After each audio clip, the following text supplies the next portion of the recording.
I work as a research analyst at the Bovell Global Macro Fund. Had a pretty good performance last year, returning over 70%, which is after commissions, and a pretty low drawdown. And of course, because it's a fund, that performance is fully verified and audited. So if anyone does want to check out the fund or our training program, then just visit the Bovell Global Macro site.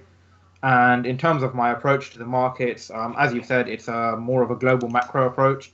So I focus a lot on the fundamental side of things, but at the same time, I'm not someone who dismisses the technicals. I will still look at the technicals.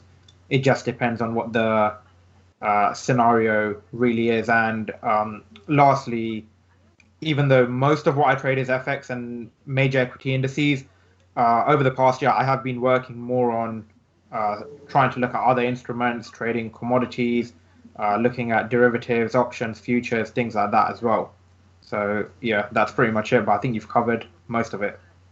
Well, yeah. Speaking, as we were getting ready to jump on the call over here, we were talking about the performance with the drawdown. How did you achieve that? Because keeping 70% performance with a 5% drawdown, that's super impressive.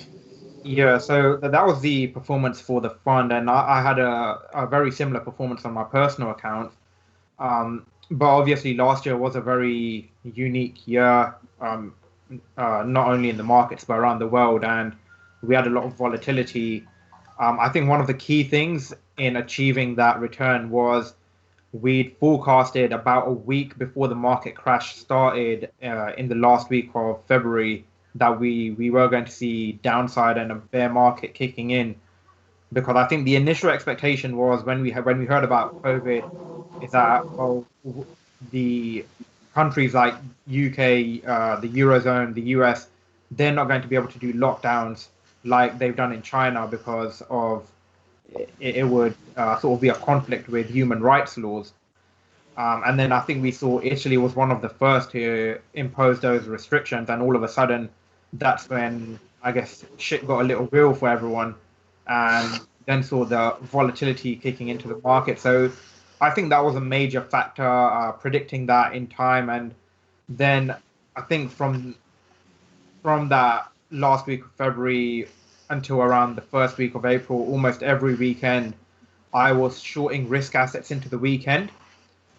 And that worked out pretty well because I think, except for maybe 2 weekends, we were gapping lower every time we opened back on Monday. So that was a very quick 2-3% added to the account. And then in terms of catching the rest of the crash, it was all based on as soon as you heard headlines about more restrictions or anything like that, just getting short on the equity indices, getting short on Aussie yen, getting short on crude oil, and you just got to sit in front of the screens and sort of ride it out until you think the move is exhausted.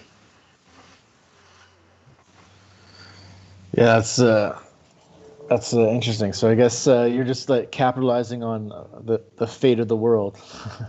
Yeah, I guess that's one way to put it. But yeah, as traders, that's what we've got to do. Our job is to make money, so unfortunately, that sometimes comes at others' expenses, but you have to do that. Yeah, and what does the world look like to you today?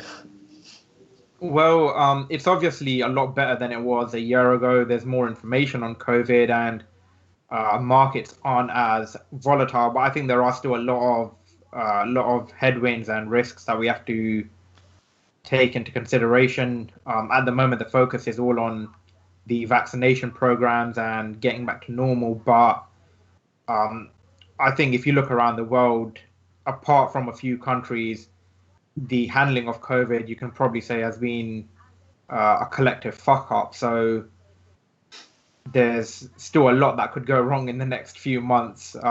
With all these countries trying to reopen, you never know, you might get another mutation of the virus and it becomes resistant to the vaccine, in which case you're going back almost to square one. So yeah, I think there's still a lot of risks, but at the moment, the markets are a lot more stable and we are on the path to recovery. So that's the main driving factor behind most of the positions I have nowadays.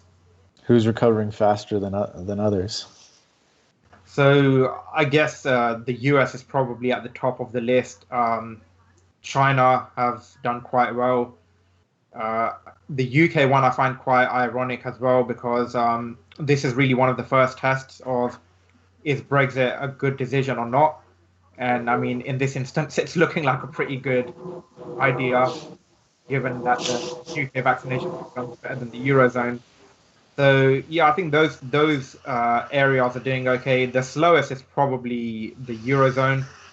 And you've got some slow vaccination programs in Australia and New Zealand, although it doesn't matter as much for them in the short term.